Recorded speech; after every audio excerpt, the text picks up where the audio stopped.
ഞാൻ doctor Anusree എം.ആർ. Skin കെയറുമായി ബന്ധപ്പെട്ട ഒരു ട്രീറ്റ്മെന്റിനെ പറ്റിയാണ് ഇന്നത്തെ video. Electric cauterisation.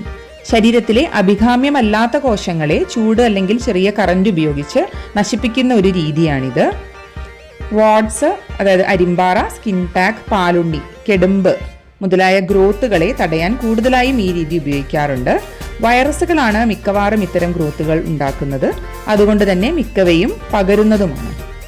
Immunotherapy, chemical cautery, laser, cryotherapy തുടങ്ങി പല ചികിത്സാ രീതികൾ ഇവയുടെ പ്രത്യേകത അനുസരിച്ച് ഡോക്ടേഴ്സ് സജസ്റ്റ് ചെയ്യാറുണ്ട്. ഇലക്ട്രിക് കോട്ടറൈസേഷനിൽ നമ്പിംഗ് ക്രീം ഉപയോഗിച്ച് കോട്ടറി ചെയ്യുന്ന ഭാഗം തരിപ്പിച്ച ശേഷമാണ് പ്രൊസീജിയർ ചെയ്യുന്നത്. 7 മുതൽ 14 ദിവസത്തിനുള്ളിൽ തന്നെ കോട്ടറി ചെയ്ത ഭാഗം നന്നായി ഹീലായി വരാറുണ്ട്.